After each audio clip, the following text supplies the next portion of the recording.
Did you start? Good afternoon or morning. We still have an hour of morning left. This is Friday. And this is a video for our year of self-discovery. Roger and I are embarking on a starting over period of being friends so that we can grow and stretch as individuals first.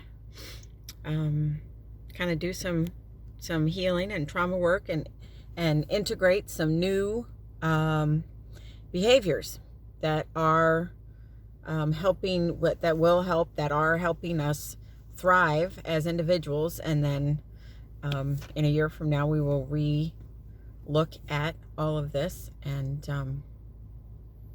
yeah. So we're going to talk about codependency today.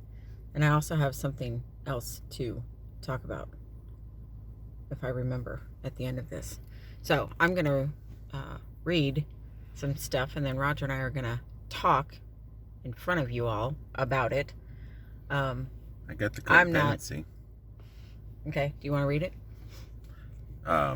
Well, this is just a definition from Wikipedia. Yeah, we're just looking at Google, and we're just kind of starting on this part of the journey, but I wanted a definition kind of what codependency is, because I'm not sure it fits us.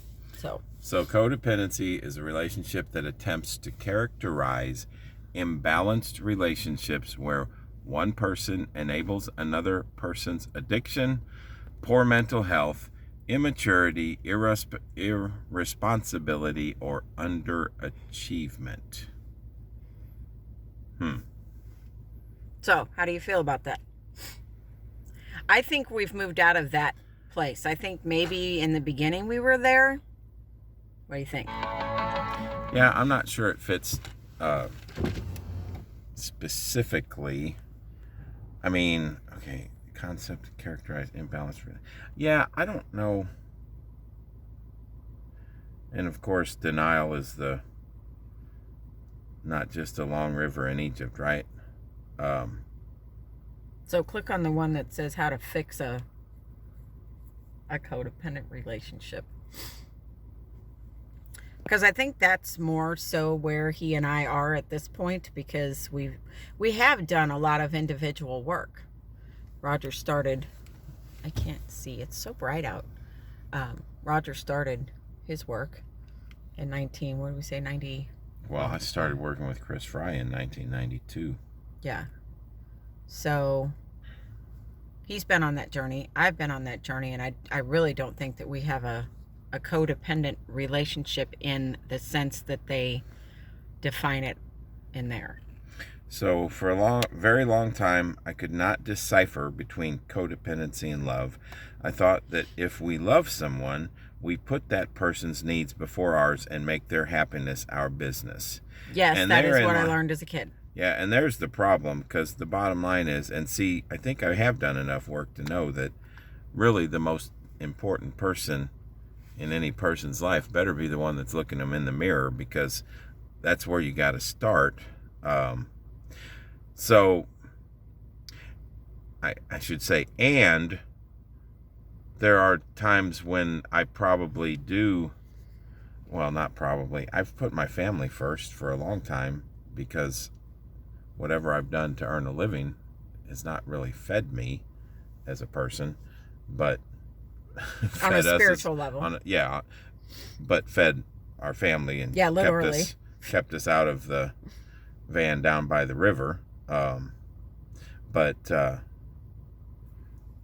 So how to tell if you're codependent? If you're in a relationship that you think may be codependent, the first step is independence, is to stop looking at the other to take a look at yourself. So what were you going to say?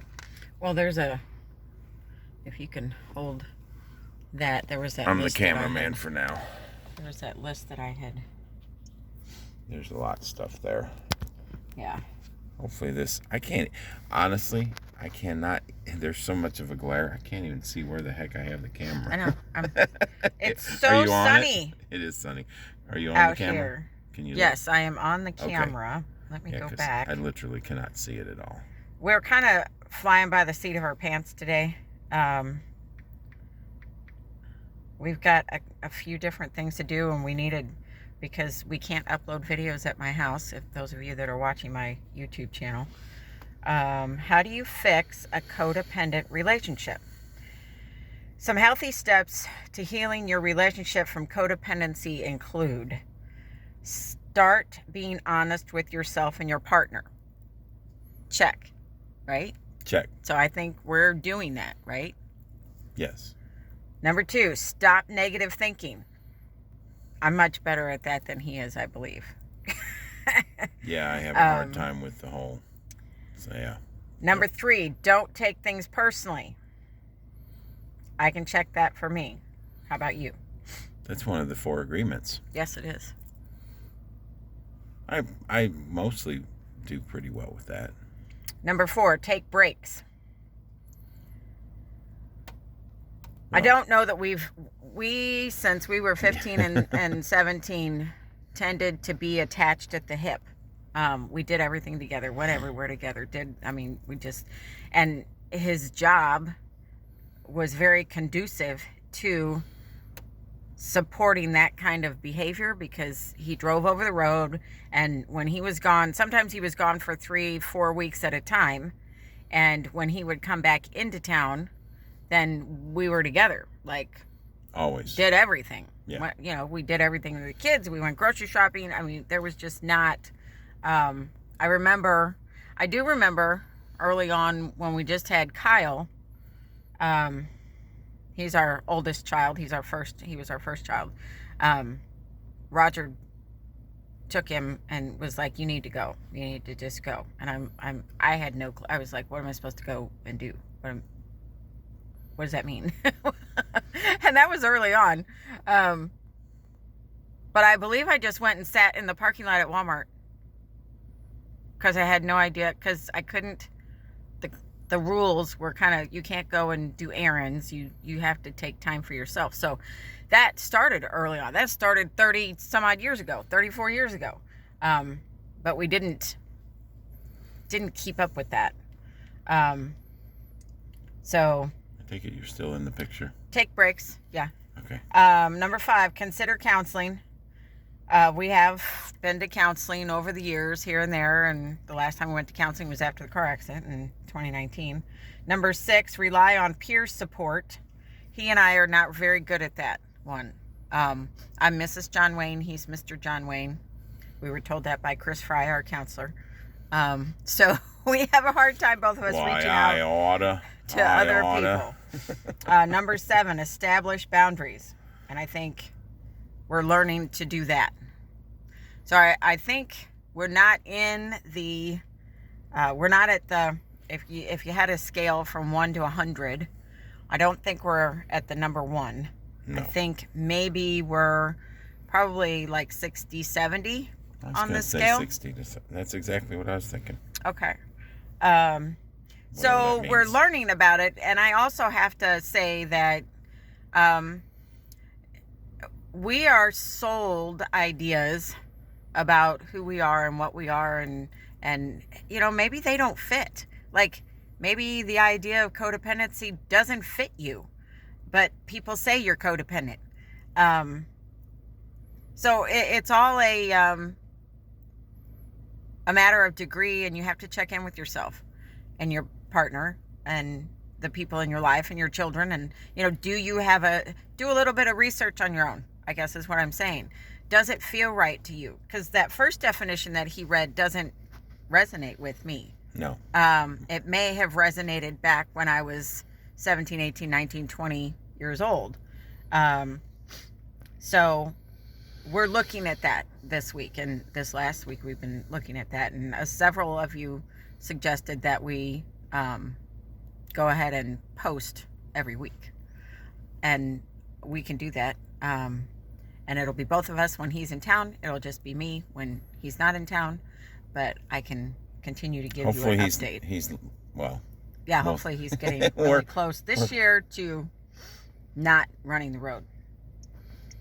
So the other thing I wanted to talk about was I had written down on a piece of paper. Both get in there. But... Yeah, we can get in there. Okay. A piece of paper. Why do you want to get rid of Roger? And Why that would was you want to after. get rid of Roger? That Roger's was such a nice fella. That was our discussion last week. My little girl who feels unsafe and traumatized sees him as a threat because he's a male and he's a strong grown-up male. And my programming and I weigh more than twice what you do. Yeah, and my programming says he's danger.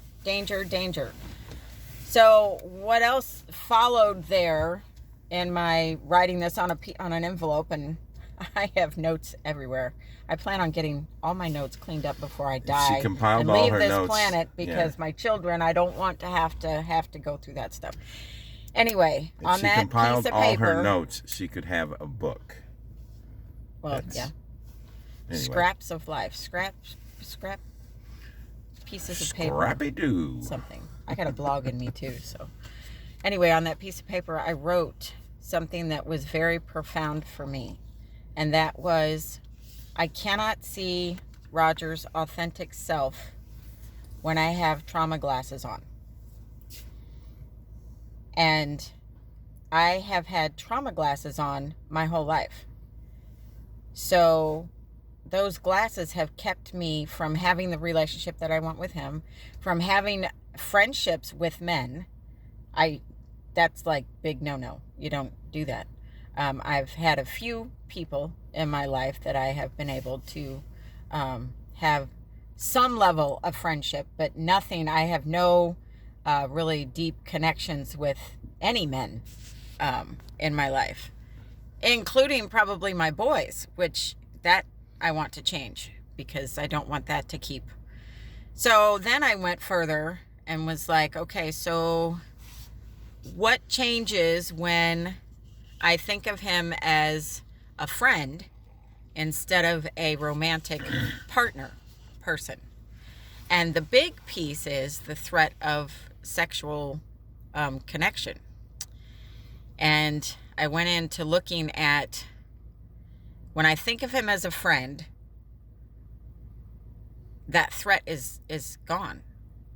Because in my book of definitions, and I understand everything has changed for everybody and everybody has to make this definition for themselves, but I don't have sex with friends. I know there are friends with benefits and there's that whole thing out there in the world, and that's fine. Everybody's got to make their own choice. Tinder and but in Twitter my book, whatever, I don't have sex with friends. So when I'm thinking mentally, changing for this year, changing my thinking around to having a friend, having a best friend, that threat is removed. And it's like I can physically, mentally, emotionally, psychologically relax a little bit. And it's very strange because it's not easy, after having been with him since I was 15, to bring that whole sexual piece down and out of the picture. It's very freeing. That's one of the words. And I feel very safe, which is another word that comes in there. So I had that epiphany I think it was last week when we talked after we made our other video. So I'm working with that every day to tell myself, and it's in my mindset work that I do. Roger is my friend. Roger is not the enemy. Roger would never hurt me on purpose, intentionally. And I keep reiterating that and trying to keep that in the forefront of my mind. And so that's part of my stuff. And just for clarity, to dovetail on that, those of you that are sitting there thinking, oh yeah, this poor guy's going to be celibate and angry the entire time. The bottom line is, I'm 58. It's not like I have the same sexual desires that I had when I was 20. And all it has really done for the past, I don't know how many years, has been, quite frankly, a bit of a frustration because, you know, while it was something that I wanted, she didn't, and it was very stressful. So in that regard, while she says what she just said about the friendship aspect and not having to worry about me, in that vein, I also, um, it just feels different. I mean, like yesterday, we got to get on the side by side for the first time in a while because it's been cold, and we got to enjoy the fact that we discovered that we have some bee activity when we thought all of our hives were dead. So we don't know exactly. We don't know what that means. Robber bees. Who knows what they are? So we're gonna have to open up their boxes when it gets warm again. But to be able to share that kind of thing with my friend Amelia, and I'm sure those of you that are male, probably, I don't know how many males will actually watch this, but those of you that are male, I mean, that frustration that you get when you want something and it's elusive anyway, I mean, that's kind of that's by the wayside now. So in that regard, I mean, don't get me wrong, I wouldn't mind it from time to time, but the last 5 years or so, it's been nothing but a frustration anyway. So anyway, I'm hopeful that at the end of this time period that we're working on ourselves, because that's really what it's all about. I mean, in my judgment, we need to work on ourselves, and then we'll be able to come together more effectively as a couple. So that's all I have to say about that. So I have to make a correction of his observation. This is the codependency. No, this is my experience. He said that I didn't want to have sex. That's not true. I have always had this part of me that wants to be normal, wants to have a healthy, thriving sexual relationship with my husband. But the trauma stood in the way. And for many, many years, I behaved as if I didn't have any issues.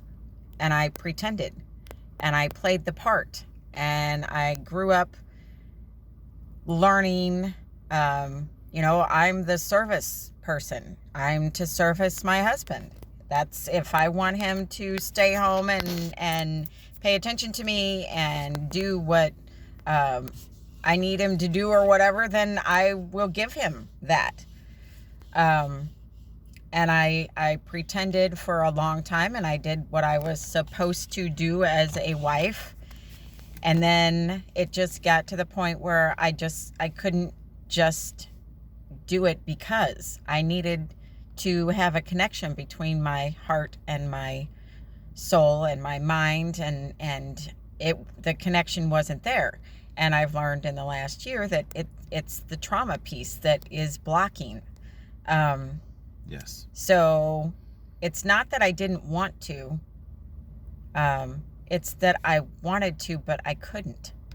And I know that'll resonate with a lot of you out there that have gone through the same kind of thing. Just because we're not doesn't mean I don't want to. And those of you that have been sexually abused, you know that your body can have a mind of its own. If you're touched in the right way and talked to in the right way, your physical body responds, but your heart and your body are separated. There's a separation that is there. Yeah. That is not fun. It's not healthy. It's depressing. It's not where I want to live. So I just wanted to clarify that. Thank you. That's a good clarification, and it's certainly appropriate. Yeah. And that's some of the frustration that I've had at being Amelia's partner is, most of the perpetrators that she had were male, and so I'm also a male. And I get it. I mean, I can certainly get it.